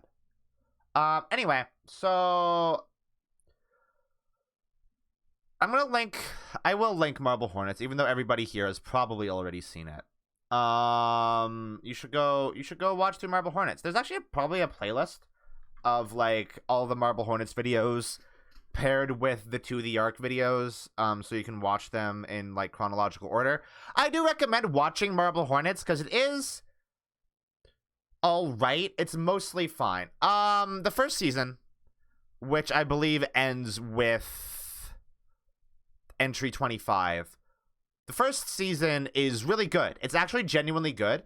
And then the second season is a lot of nothing. It's a lot of nothing happening and reiterating stuff that we kind of already knew and didn't need more information on. And then season 3 is still pretty strong. The entire series is littered with some pretty bad acting. Like Jay, aka Troy, is an incredibly bad actor. Alex Crayley, I don't know who plays him, but also wait, no, is Troy? No, Troy is Jay, right? Yeah, I think so. There's only one good actor, and it's Tim, and even then, Tim is hit or miss. I think Brian's a good actor. I think Alex plays Alex. Okay. Tim plays Tim, Alex plays Alex. That's right. That's true. Tim is actually acting, and he can be really hit or miss, but like at least he's trying. So the series eventually gets to a point where like it goes on for way too long. Marble Hornets went on for 5 fucking years. And I think a lot of stuff that happens in it, you could just cut this down a lot. Part of what makes me not really like it all that much as an unfiction project is that after season 1 ended, they started selling DVDs of season 1 of Marble Hornets. And I understand that like Marble Hornets probably cost a good deal of money to make and produce. It immediately destroys the illusion of unfiction when you start selling DVDs of the thing and merchandise and that sort of thing. And it just kind of completely destroys the suspension of disbelief that is absolutely integral to unfiction. I think they ruined it after entry 25 when season 1 was meant to end. Largely part of the reason why season 2 is, I think, a lot of wheel spinning and isn't all that valuable or good is because they were actually going to end it after season 1. Marble Hornets wasn't supposed to go on for 87 entries over the course of 5 years. It was supposed to end with entry 25 with Jay being like, all right, I'm out. I'm done with this. This shit's fucked up. Somebody burned down my house. I'm leaving. I'm not getting involved. And then season 2 happens because Marble Hornets got a lot of attention all over the internet. They're like, well, we gotta continue it. We have to continue it now. And then it's season 2 is just bad. It's just bad. There's not really any good character building. There's not really... A lot of the entries are just like... They had ideas, and then halfway through production, they abandoned a lot of ideas. Like there was a point where, because there's a time jump between, it must be entry 26. Let's double check. Let's see. Is this the entry where Jay decides he's done? Yeah, I decided to quit. This would have been the last entry. So there's a bit of a time jump between entry 26 and entry 27.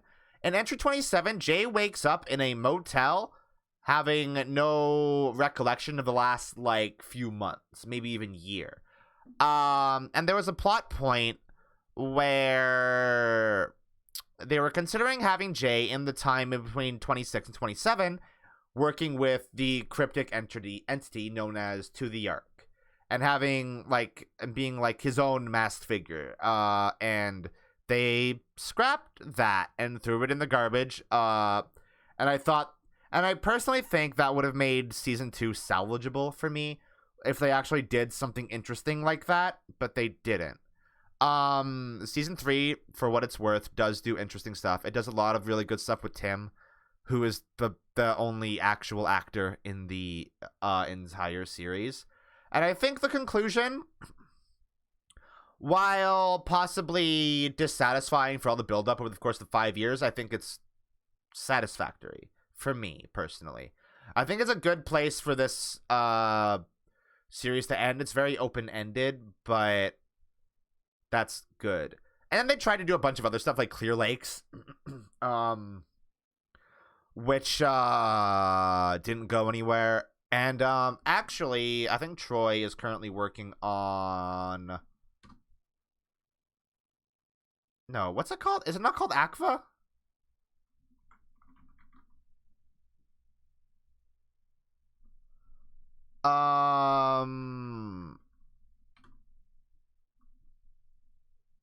What the fuck is it called? Marble Hornets continuation ARG. No, it's Ekva. Wait, I just remembered.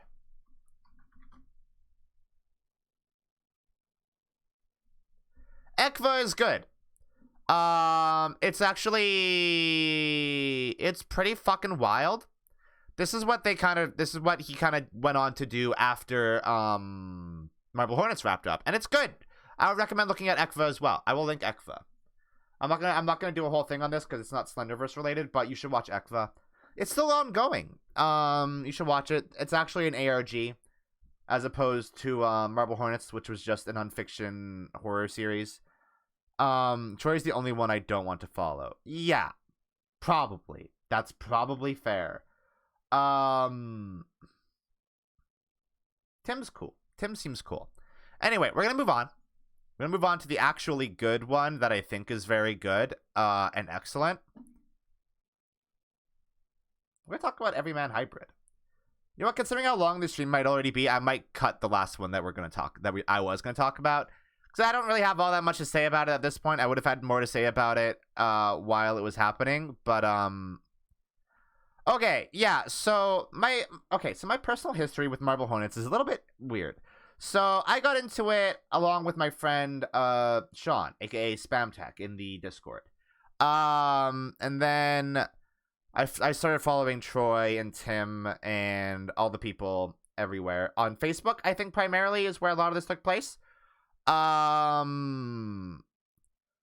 And I've actually played Minecraft with a bunch of the people that worked on Marble Hornets, because they had like an open Minecraft server back in the day, for a brief little period.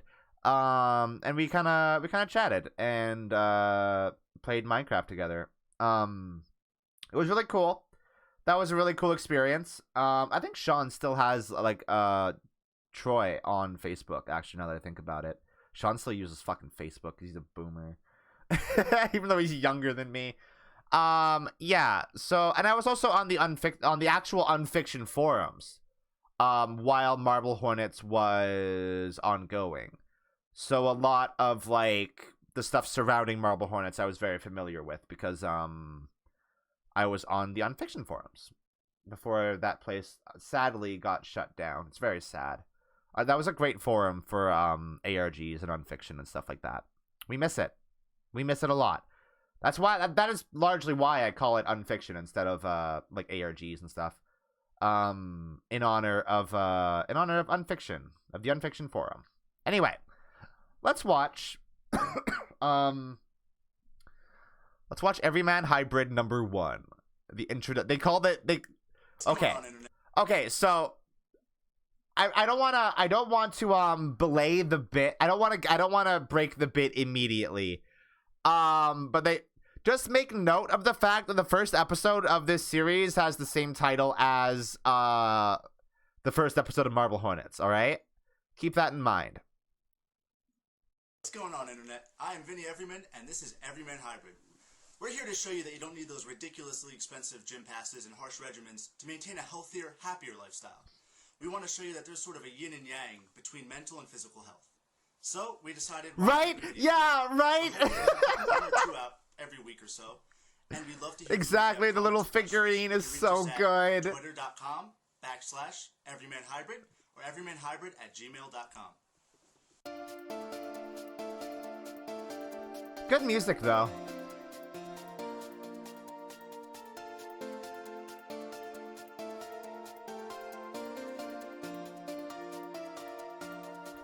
Vinny! I love Vinny a lot. Evan's also great. Man, I do miss early Evan. There's a point where Evan kind of just stops being a character, and I'm sad about it, because I liked Evan a lot.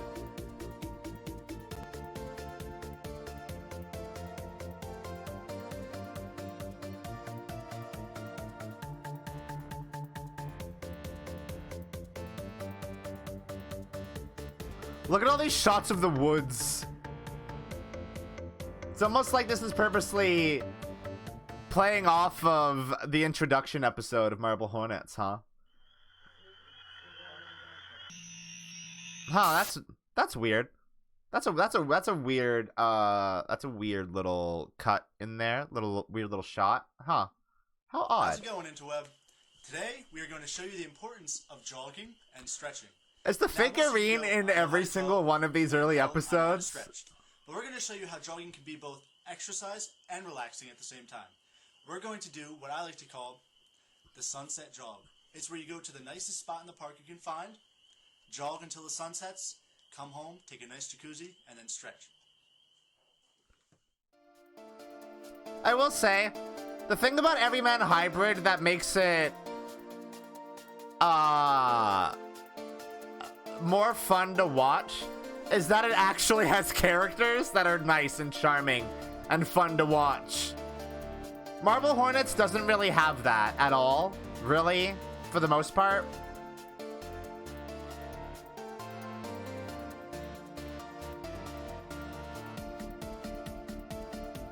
Tim is charming, yeah, but he's one out of, like, 5 characters in the entire series, you know? Hey guys, what's up? Just got back from my evening jog. It was beautiful. I got to watch the sunset by the lake. Now, a little word of advice if you're going to take a nighttime jog is you want to go a little bit before sunset, and you want to make sure it's a brisk jog, because if you exert too much energy, you'll be too energetic basically for the rest of the night. You won't be able to sleep. Y'all see him? A good idea is to y'all see the Slenderman? You might want to take a hot jacuzzi. What happens is when you take a jacuzzi, the temperature actually raises your body heat. That releases antibodies. And yeah, it is. It very much is. Hey guys, we are coming to you after this nighttime jog that Vince was just having, and I thought that this would be a good opportunity. I love to talk to you Evan. about yoga. Now, yoga, yeah, it sounds like a chick thing, but it's actually not. It's really helpful. For I will say, Evan's got some serious acting chops, like like Vince was just doing. What you want to do is make sure that you start okay? I know this isn't necessarily becoming evident about halfway through the series. What you can do is grab your foot like this and kind of pull on. Though he does kind of just become the Joker. Seconds, one Mississippi too, and that'll stretch out your thighs right here, and that's gonna help out because that's what you're using for running. Stretch out each leg evenly. And now another one you can use for your legs is called a downward dog stretch. I'll show you what that looks like. Right yeah, like these people are immediately better actors than everybody in Marble Hornets, and I have no qualms about saying that. Jeff is kind of hit or miss sometimes, but like for the most part, good acting. Alright, so that's downward dog stretch. Now, let's say you were doing other muscles. Let's say you weren't just jogging. Maybe you were lifting. Maybe you were doing some cardio, hitting a bag, something like that.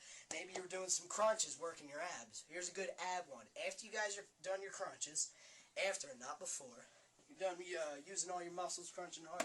And what you want to do is you want to lie on your belly, push straight up. This is called a cobra stretch. Look at Evan doing yoga. Downward dog stretch, but those people are stupid. It's much more like a cobra than a dog.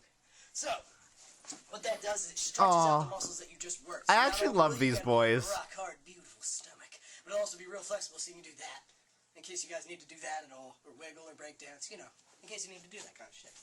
Alright, so, I haven't hinted at it before with the keyword after. Stretching too much beforehand actually weakens your muscles and makes it harder to complete the task at hand. So if you were going to lift, you don't want to do an intense arm stretch. If you were going to do ab work, you don't want to do the cobra stretch before your workout. While it is good to do a light stretch just to make everything limber up so you are able to do the workout, keep the yoga and stuff strictly after.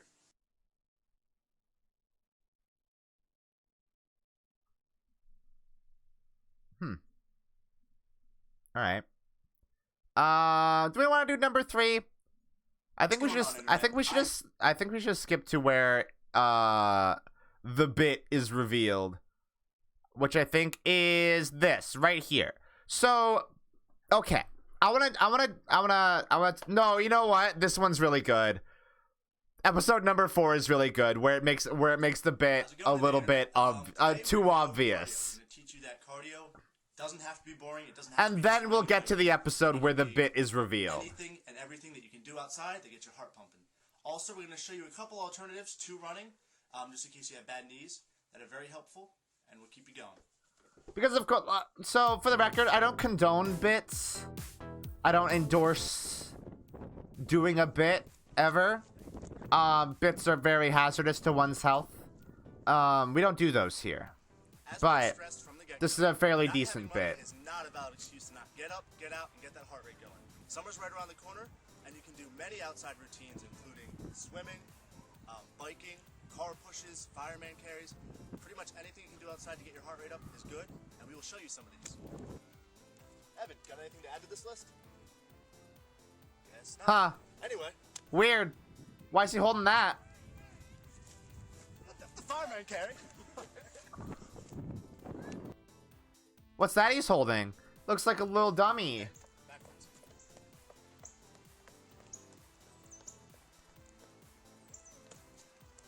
Oh look, there's a oh look. Oh! Ah! I forgot how bad the audio is in Slenderverse shit.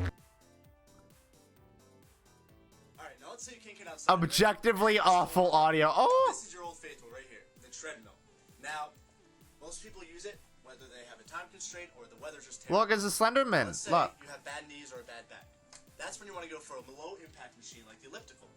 Now the ellipticals are very good. Sometimes they have a better workout than the Man. The only downside is they're a little bit pricier. These It's really obvious, huh? Run anywhere from $50 at your local garage sale to no more than $700 if you go for the big boys. The ellipticals base price is usually about $150 to $200 for an ancient. So I think So depending on your needs and depending on your price Nick point, Nocturne of Nightmind, when he in the first episode of his Everyman Hybrid like breakdown, he said it was really obvious to the point of being kind of pathetic. go by yourself. A mile at a time, but always Which make sure you have it some is. steering Within this framing, controls. Just because you don't want a, it's really obvious. Alright. So that kind of concludes this episode. And we went over some basic cardio. We did some good stuff, I think. Is there anything else you want to add on the list, or are we good? No, I think we're pretty good. Alright, so remember, biking, swimming, car pushing, rock climbing, Oh, anything you can do to get your heart rate up. all things you can do right here in the Great Outdoors. Exactly. Evan, you also For got a the one souvenir from today. What? You even got a souvenir today. Oh yeah, show me your souvenir real quick. Yeah, so a little girl runs up to me today. some pretty jazzy music though, I gotta say. She says that a man told her to give me this. Huh. It's kind of interesting. He's got a That's secret weird. We made a I've seen profit. It's weird. It almost looked like a Slenderman. How odd. That's strange. What's up with that? Okay. So here's where the bit is revealed. Do we really go on with this?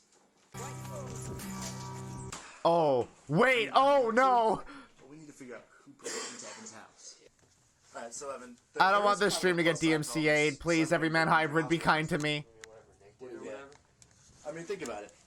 Nick had a pretty good suit on. You gotta admit that. I mean, sure, he broke into your house and took it too far, but we could use that. Ah! I'm all for pranking for prank. I mean, us, the king of pranks, but this really took it too far, I think. His parents are in big. Please no! Please no! Don't do this to me! But they didn't stick around and be like, oh, we got you, here's the unmasked. That's what irritates me. Like, okay, yeah, you're in my house. Yeah. Now At least own up to it, yeah. But I think Nick, maybe. I don't know, he's not that bright. I mean, yeah, you know, he likes to joke. Yeah, He's exactly. not that bright. But he's not that bright, so he wouldn't know to be like, oh, here I am, you know? It's such a good song, though. The thing that really gets me is, where did he go? Yeah, golly, good for him. Thanks. Yeah, let's write him a little note.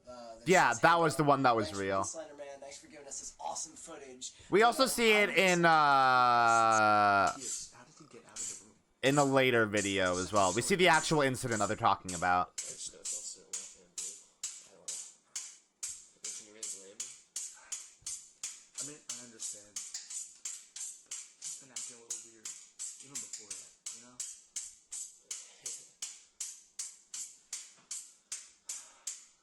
Oh well. You alright, man? Let's hit the show on the road. You ready, Ev? Let's get to filming. If he ever breaks into my house again, I'll cut off his legs and shove them down his throat. Yeah, I know. We should use it though. It was pretty sick. So that is also a little bit of early foreshadowing. So I wanna go back to that I wanna go back to that shot there because it's actually really good. I like it a lot. Oh, I will mute this though because it's gonna sound terrible. This shot right at the end is like genuinely really good.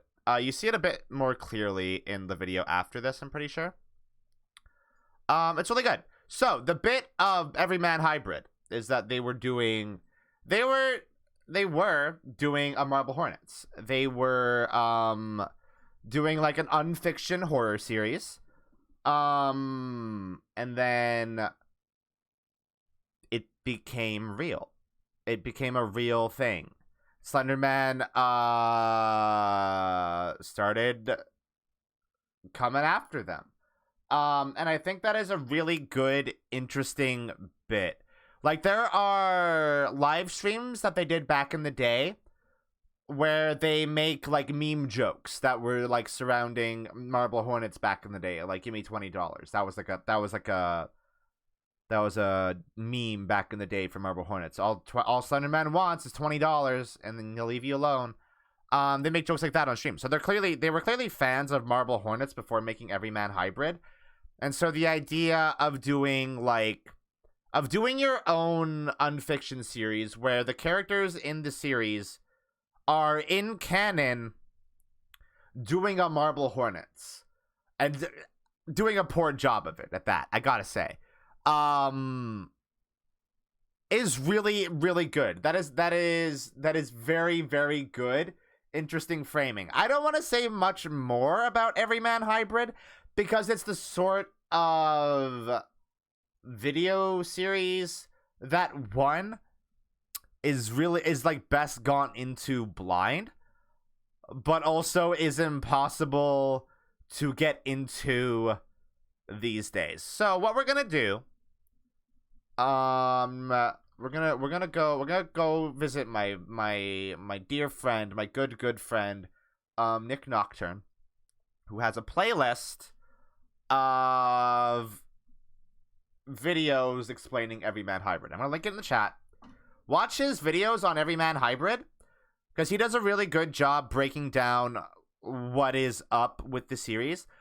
There is some wild shit in Everyman Hybrid. Like, there's like alternate worlds, there's like other monsters, there's twists and turns all over the shop.